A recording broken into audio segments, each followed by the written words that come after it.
Salam Sobat Samas, kita berjumpa lagi dalam Renungan Samas edisi 16 April 2026 hari ini. Mari kita berdoa. Tuhan, kami akan merenungkan firman-Mu bersama-sama. Kami memohon kiranya Tuhan terangi hati dan pikiran kami, agar dapat menerimanya dan mengubah hidup kami. Dalam nama Tuhan Yesus kami berdoa. Amin. Renungan kita hari ini didasari oleh firman Tuhan dalam Kisah Para Rasul 2 ayat 41 sampai 42 yang berbunyi demikian. Orang-orang yang menerima perkataannya itu memberi diri dibaptis, dan pada hari itu jumlah mereka bertambah kira-kira 3.000 jiwa. Mereka bertekun dalam pengajaran rasul-rasul dan dalam persekutuan, dan mereka selalu berkumpul untuk memecahkan roti dan berdoa. Amin. Sobat Samas yang terkasih, Petrus yang berubah dan kesaksiannya mengubah 3.000 orang. Demikian headline koran seandainya ada koran pada saat itu. Atau kalau sekarang zaman medsos, pasti akan viral dalam waktu hitungan menit. Siapakah Petrus? Petrus hanyalah seorang nelayan yang belajar dari gurunya selama kurang lebih 3 tahun. Selama ini bersama murid yang lain mengunci diri dalam ruangan. Bahkan dia baru saja menyangkali gurunya karena takut pada seorang perempuan yang menudingnya. Ia bukan siapa-siapa bagi pemimpin agama Yahudi.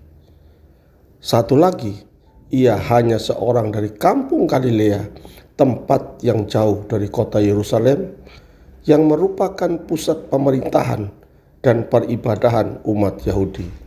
Tetapi ia dapat berdiri teguh dan berkhotbah di tengah orang Yahudi pada hari raya Pondok Daun, sehingga 3.000 orang bertobat. Apa yang terjadi? Tentu orang akan bertanya-tanya pada saat itu tentang siapa Petrus itu.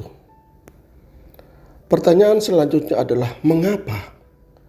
Mengapa dia bisa sehebat itu berbicara dengan fasih dan lancar sehingga ribuan orang percaya akan pemberitaan dan kesaksiannya? Tentu saja perubahan yang radikal terjadi karena perjumpaannya dengan Kristus yang bangkit dari kematian. Hal itu semata-mata karena kuasa Roh Kudus yang membakar semangatnya. Roh Kudus dapat mengubah masa lalu kita apapun itu menjadi baru, sehingga kita dapat berdampak dan mengubah banyak orang. Tidak harus ribuan orang seperti Petrus. Satu orang pun puji Tuhan, karena satu orang bertobat malaikat bersorak-sorai. Kita juga tidak harus tahu kepada siapa kita sudah berdampak dan mengubahnya. Biarlah itu untuk kemuliaan nama Tuhan. Bagaimana hidup orang-orang yang telah berubah sebagai dampak kesaksian Petrus? Kisah Para Rasul 2 sebagaimana yang kita baca tadi, orang-orang yang merupakan buah kesaksian Petrus itu menjadi jemaat mula-mula atau gereja yang pertama. Hidup mereka sungguh menakjubkan perubahannya. Mereka hidup dalam persekutuan, berdoa bersama, tekun dalam pengajaran, saling berbagi, yang mampu menolong yang tidak mampu, dan jumlah mereka bertambah setiap hari. Hidup mereka yang diubahkan oleh kesaksian Petrus juga berdampak dan mengubah banyak orang. Itulah pemuritan yang pertama yang terjadi dan sangat luar biasa. Sobat Samas yang terkasih, berdasarkan perenungan kita hari ini, kita dapat memahami bahwa kesaksian yang mengubahkan dan berdampak harus dimulai dari hidup kita yang telah diubahkan seperti Petrus karena perjumpaan dengan Kristus yang bangkit.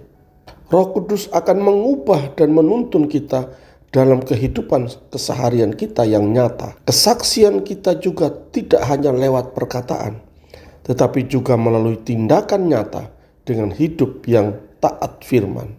Sebagai refleksi, apakah hidup kita sudah mencerminkan perubahan setelah percaya kepada Kristus? Apakah kesaksian kita membawa orang lain semakin dekat kepada Tuhan?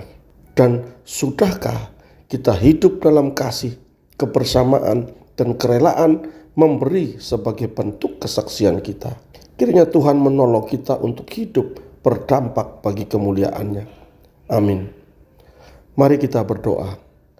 Tuhan, terima kasih untuk perenungan kami hari ini.